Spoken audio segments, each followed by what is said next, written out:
Khalil Gibran. Chapter 1. Childhood. In the year 1883, high in the mountains of Lebanon, a tiny village named Bsharri welcomed me, Khalil, into the world. The air there was fresh and clean, whispering stories on the wind and sung by the birds. Bsharri wasn't just a village. It was a land full of magic. Our family was big, overflowing with love even if our little house sometimes felt cramped. Mama, with eyes as dark and warm as the night sky, held a strength that kept us grounded. Papa, his laugh booming like thunder through the mountains, sometimes had a sadness that shadowed his face, like a storm hiding the sun. I had Peter, my older brother, wise beyond his years, and two sisters, Mariana and Sultana, who were always bursting with laughter and filling our house with joy that spilled out the windows. Life in Bsharri was a simple gift. Our days were filled with adventures, running barefoot through endless fields of green, climbing trees that tickled the sky with their branches, and splashing in the cool river that snaked its way through the valley like a silver ribbon. We learned from the wise elders of the village, who shared stories of brave heroes and mythical creatures with twinkling eyes and voices that crackled with the wisdom of years. These stories sparked a fire in my imagination, and I would spend hours drawing pictures in the dirt, trying to capture the magic that danced in my head. Back then, even at a young age, my heart brimmed with dreams waiting to be shared with the world. The world seemed vast and full of endless possibilities. Bsharri was my whole world, a safe and comforting haven where I felt like I belonged. But one day, a dark cloud drifted over our happy life. News came that Papa had lost his job. Money, which had always been tight, became even scarcer. Mama's smile, usually as bright as the midday sun, faded away, replaced by worry lines that etched themselves onto her face.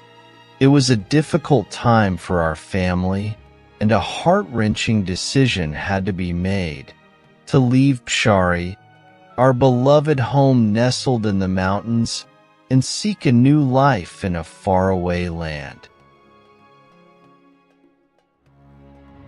Chapter 2. Leaving Bsharri. Leaving Bsharri was like tearing a page from a beloved storybook. The mountains that had witnessed our childhood escapades and echoed with our laughter seemed to hold their breath as we packed our meager belongings.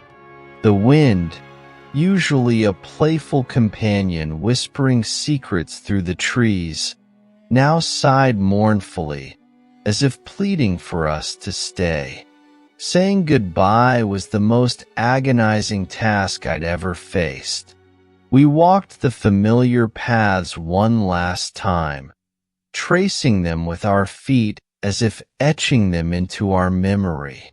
We whispered secrets to the wind, promising to remember the sweet scent of pine needles dangling from the branches and the gurgling song of the river that snaked its way through the valley. The day of departure, the entire village gathered to see us off. Tears flowed freely, like mountain streams overflowing after a heavy rain. My friends, usually bursting with infectious laughter, clung to me, their faces etched with a sadness that mirrored my own. Even the weathered faces of the elders, etched with the stories of a long life, couldn't hide the welling of tears in their eyes. It felt like a part of me was staying behind, forever nestled in the folds of those majestic mountains. The journey to the new land was a harsh and unforgiving one. We boarded a colossal ship, a behemoth of metal that cut through the vast ocean like a hungry beast. The waves, once gentle companions in Bsharri, now tossed us around like rag dolls, filling me with a sickening fear. The immensity of the ocean was overwhelming, its endless expanse stretching towards the horizon like a wrinkled, blue carpet. The salty air stung my eyes and dried my throat, leaving me parched and uncomfortable. Days bled into weeks, and weeks stretched into what felt like an eternity. The sun, relentless in its fury, beat down on the deck, turning our skin a fiery red and leaving us itchy and uncomfortable. At night, when the sun dipped below the horizon, the sky exploded with a dazzling display of stars, a spectacle I had never witnessed in Bsharri. But even these twinkling stars seemed distant and cold, offering little comfort in the vast canvas of night. The other passengers on the ship spoke a language that sounded strange and unfamiliar to my ears. Their words tumbled out in a torrent of sounds that I couldn't decipher. Yet, communication, in its purest form, bloomed. We communicated through gestures and smiles, a silent language that transcended spoken words. Children, despite the language barrier, found joy in playing simple games together, their laughter a universal language of friendship. The elderly, with their weathered faces and gentle smiles, shared stories through knowing nods and warm embraces. Slowly, a realization dawned on me.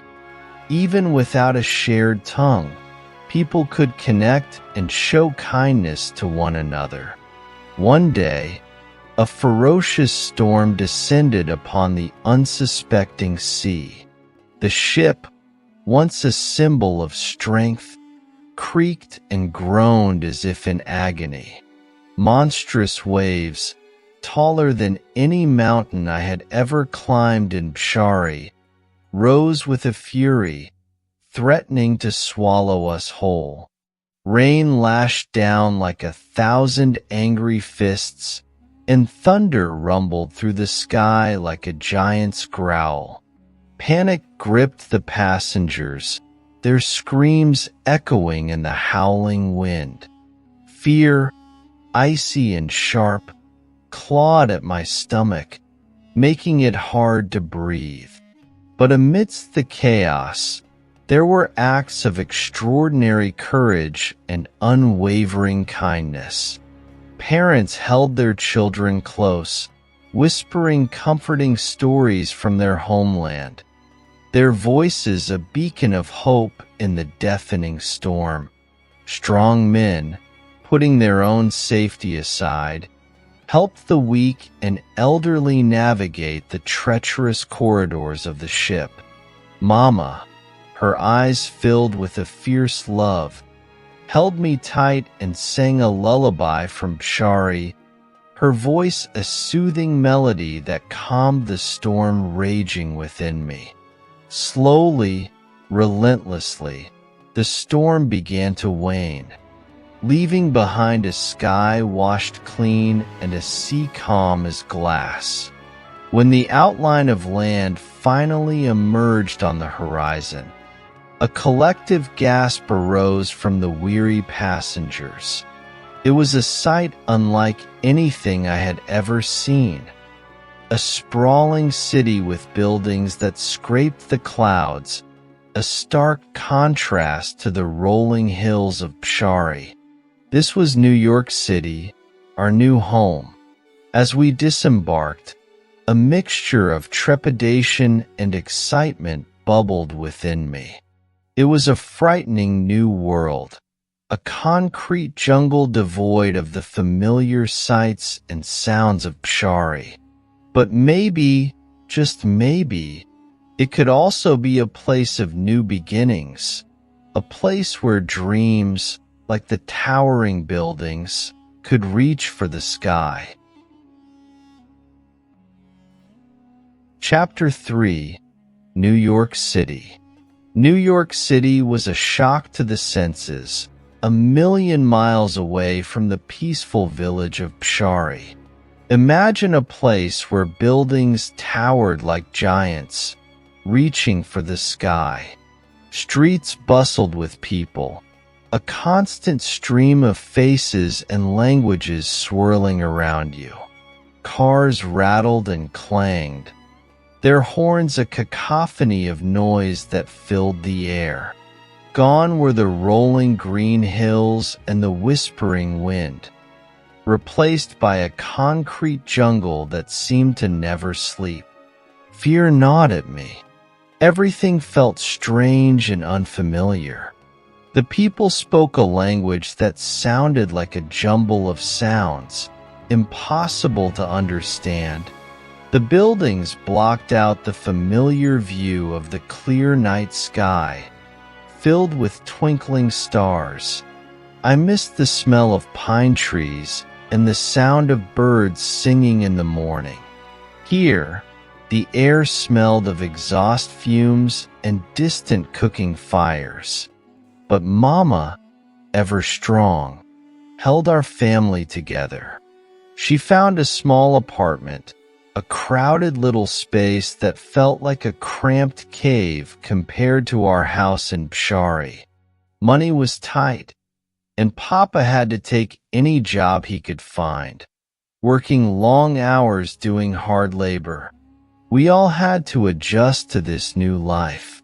Peter, ever resourceful, found work at a shop, helping to support the family. Mariana and Sultana, though scared at first, soon found other children to play with in the crowded streets. As for me, I felt lost, like a small boat adrift in a vast ocean. School was a challenge. The other children spoke a language I didn't understand, and their clothes and customs were different from mine. I felt shy and embarrassed, afraid to speak or ask for help. But slowly, with the help of a kind teacher, I began to pick up English, a few words at a time. It felt like learning a whole new secret code. But with each word I learned, the world around me opened up a little bit more.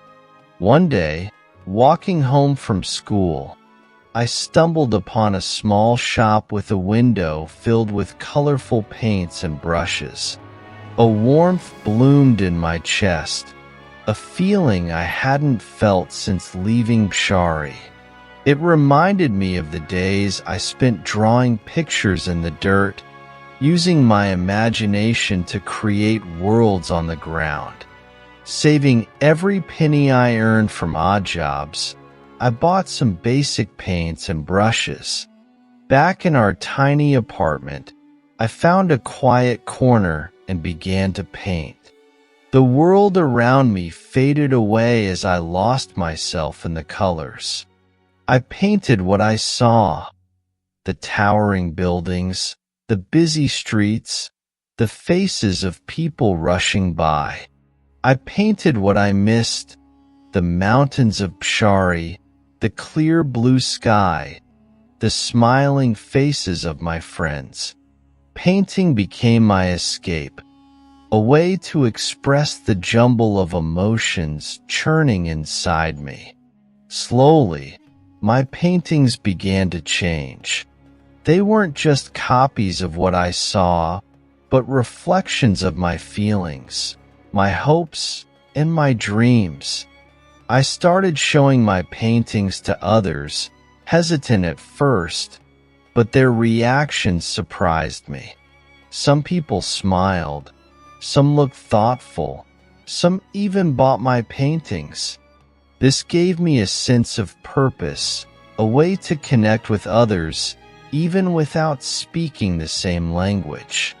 New York City might not have been Bsharri, but it was slowly becoming a new kind of home. I was learning to navigate its complexities, finding beauty in the unexpected. Maybe, just maybe, this bustling city could also be a place where my art could flourish, where my dreams could take flight, just like the towering buildings that scraped the sky. Chapter 4: Art and Friendship. Painting became my compass in this new world of New York City. Every stroke of the brush felt like navigating a map of my own emotions, capturing the joys of discovery and the pangs of homesickness.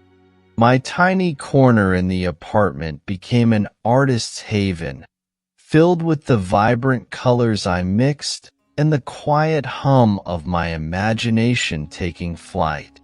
One day, while wandering the streets, a poster caught my eye. It advertised an art class at a nearby community center. A spark ignited inside me. Maybe, just maybe, this could be a chance to learn more, to connect with others who shared my passion for art. With a mix of excitement and nervousness, I gathered my courage and walked through the door. The art class was a revelation. It was a room filled with light and color, where people from all walks of life came together to express themselves through art. There was a kind old woman with gentle eyes who painted landscapes filled with soft pinks and calming blues. A young man with a mischievous grin drew funny cartoons that made everyone chuckle. And then there was Mary. Mary, with her fiery red hair and a laugh that could fill the room, became my first true friend in New York City. Though we came from different backgrounds, spoke different languages at first, art became the bridge between us. We spent hours talking about colors, techniques, and the stories behind our paintings. She saw something special in my art, a spark of emotion that resonated with her. Mary, unlike others, wasn't afraid to ask questions about my paintings. She encouraged me to explore my heritage, to use the colors and stories of Bsharri in my work. With newfound confidence, I started incorporating vibrant reds and oranges, reminiscent of Bsharri's sunsets, into my paintings. I drew rolling green hills and majestic mountains, a tribute to the place I called home. Slowly, my art started attracting attention. Mary helped me organize a small exhibition in the community center. People came, some curious, some hesitant, but as they looked at my paintings, a sense of connection blossomed. Some saw a reflection of their own childhood homes. Others felt the emotions swirling beneath the colors. Some even bought my paintings, a gesture that filled me with immense pride. News of my art began to spread, and soon, I was showcasing my work in other galleries and cafes around the city. It wasn't a life of luxury, but it allowed me to support myself and focus on my art. More importantly, it gave me a sense of purpose, a way to share my story and connect with others in a way words couldn't express. Friendships blossomed through art. Other artists, drawn to the vibrancy and honesty of my work, reached out and offered encouragement and support. We shared studios, techniques, and most importantly, dreams. We were a group of misfits, each with our own story to tell, but united by our love for art. We critiqued each other's work with honesty, celebrated each other's successes, and picked each other up when self-doubt threatened to engulf us. Life in New York City wasn't always easy. There were days when I missed the simplicity of Bsharri, the warmth of the familiar. But art, and the friendships it fostered, became my anchor, a way to navigate the complexities of this new world. Through paint and canvas, I found a voice, a way to share my experiences, my hopes, and my dreams with the world. New York City, the city of towering buildings and bustling streets, had become, in a strange way, a place where my own artistic spirit could take flight. Chapter 5. Parisian Inspiration. Years flowed by like the rushing waters of the Hudson River. My art continued to blossom, finding new avenues for expression. I explored writing, dipping my toes into the world of words. My stories, like my paintings, were infused with the memories of Bsharri and the experiences of my new life in New York City. One day, an opportunity arose that sent a tremor of excitement through me. A chance to travel to Paris, the city of lights and artistic giants. The idea of walking the same streets as my artistic idols, Picasso and Rodin, filled me with a nervous thrill. With a mixture of trepidation and anticipation, I set sail for Europe, leaving behind the familiar sights and sounds of New York City. Paris was a sensory feast. The grand boulevards, lined with chestnut trees, whispered stories of a bygone era. The majestic buildings, bathed in the golden hues of the afternoon sun, held an air of timeless elegance. But it was the art scene that truly captivated me. Museums overflowed with masterpieces, each brushstroke a testament to the genius of the past. I spent days wandering through the Louvre, marveling at the Mona Lisa's enigmatic smile and the grandeur of classical sculptures. One afternoon, drawn by a magnetic force, I found myself outside the gates of Rodin's studio. Auguste Rodin, the sculptor whose work I admired immensely, had a reputation for being a reclusive genius. But with a pounding heart, I mustered my courage and knocked on the weathered door.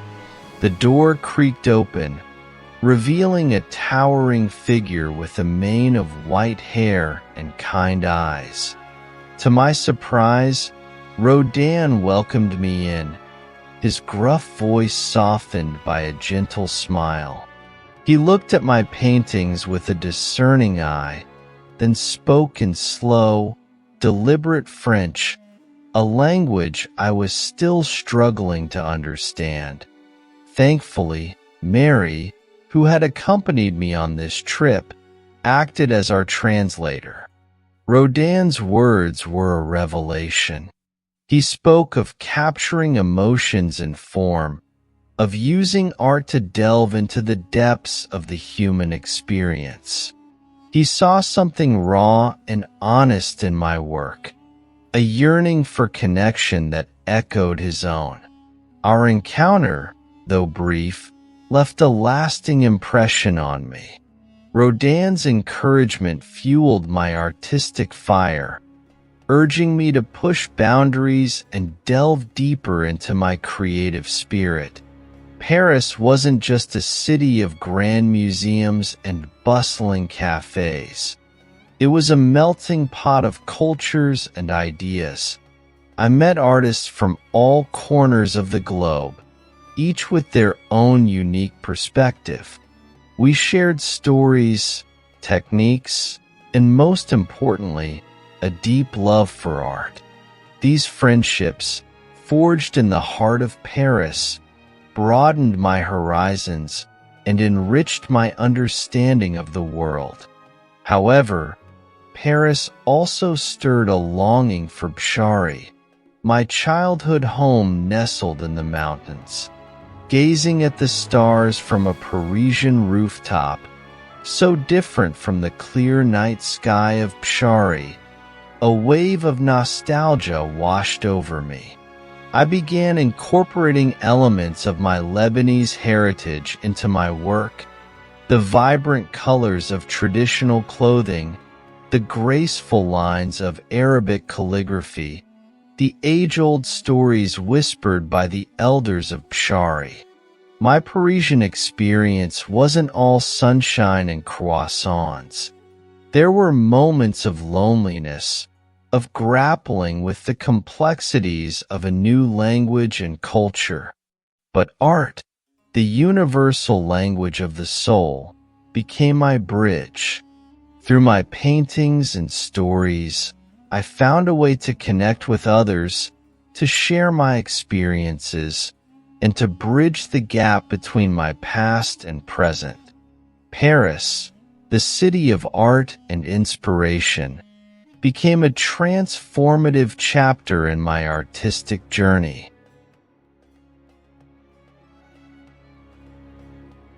Chapter 6: The Prophet. Years drifted by like leaves on a gentle breeze. My art and writing had found a comfortable rhythm in New York City. I continued exploring the world, traveling to different countries, soaking in new cultures, and allowing these experiences to enrich my work. But a deeper yearning began to simmer within me, a desire to express something more profound, a message that resonated with the human spirit. One quiet evening, sitting by my window, memories of Bsharri flooded back. I recalled the wisdom shared by the village elders, stories passed down through generations, truths that transcended time and place. These stories, filled with timeless lessons about love, freedom, and the human condition, danced in my mind. Suddenly, inspiration struck. With a burst of energy, I grabbed my pen and began to write. The words flowed effortlessly, weaving stories around a fictional character named Al-Mustafa, a wise man leaving his homeland to share his wisdom with the world. Al-Mustafa spoke of love, its power and its pitfalls, urging people to cherish this precious gift. He spoke of children, the future blooming in their innocent eyes, and the importance of nurturing their dreams.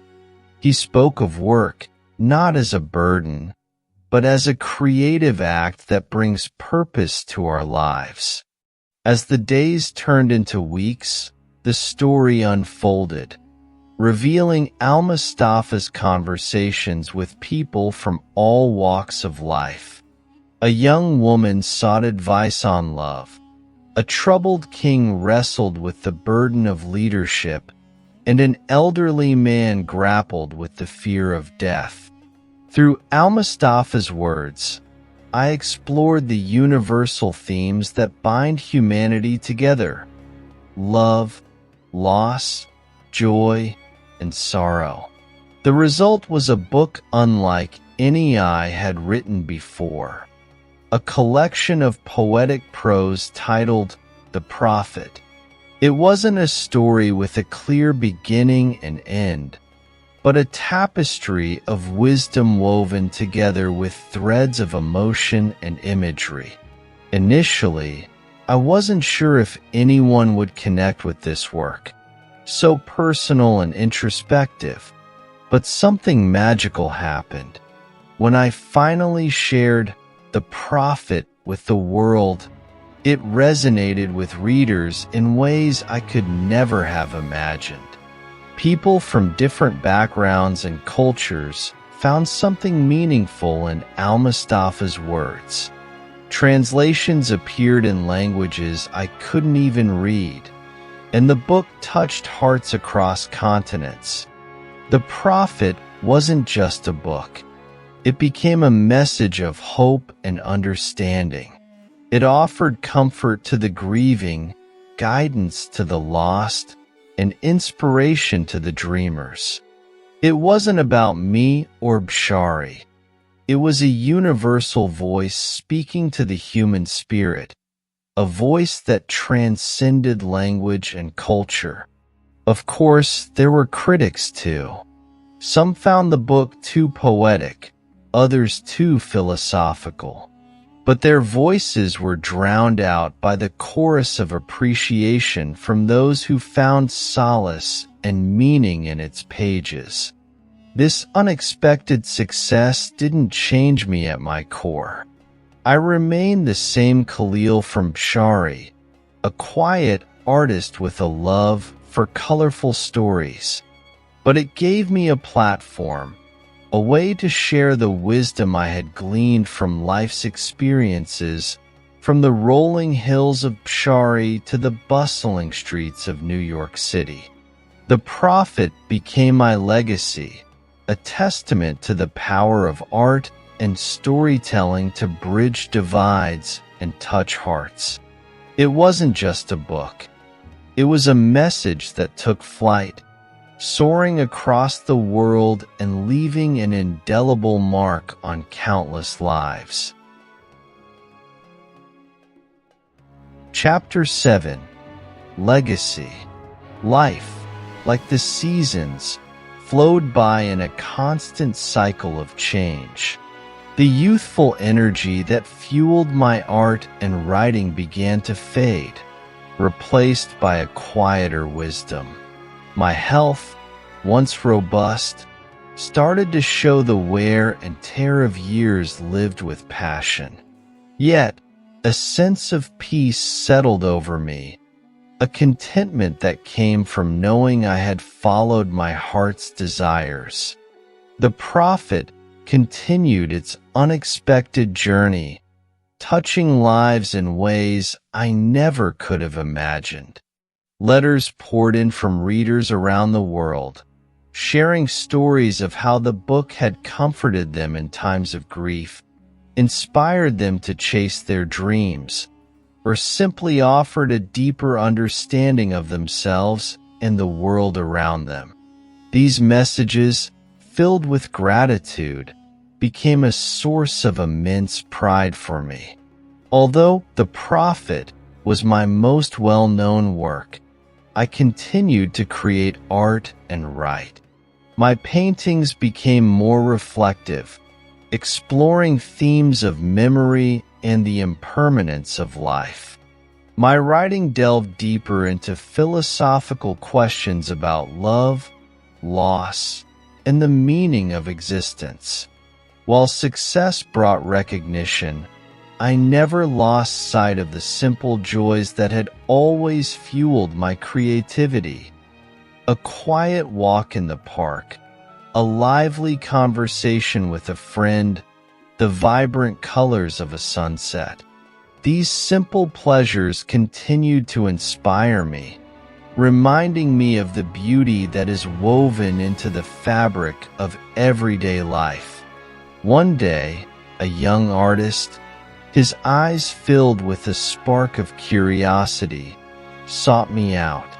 He spoke of his own artistic struggles, his doubts, and his burning desire to make a difference in the world. Looking into his eager face, I saw a reflection of myself in my younger years, filled with dreams and a hunger to create. We spent the afternoon talking about art, life, and the importance of staying true to one's vision. I shared stories of my journey, the challenges I faced, and the lessons I learned along the way.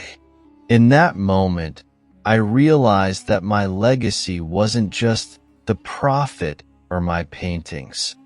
It was the ability to inspire others, to ignite a creative spark in their hearts. As the years passed, I grew weaker, but my spirit remained vibrant. The world outside my window continued to change, but the core values I held dear, love, compassion, and a deep appreciation for the beauty of life, remained constant. When the time came to say goodbye, I did so with a sense of peace. I knew my art and writing would live on, continuing to touch hearts and inspire new generations. My legacy wasn't about fame or fortune. It was about the stories I shared, the emotions I evoked, and the connections I forged with others through the universal language of art and writing. Perhaps, in some small way, my work had made the world a more beautiful, compassionate place. And perhaps, somewhere in a small village nestled high in the mountains, a child with a dream and a paintbrush would pick up my story and continue the journey, leaving their own unique mark on the world. This, I believed, was the truest measure of success. The ability to inspire others to create, to dream, and to share their own unique gifts with the world.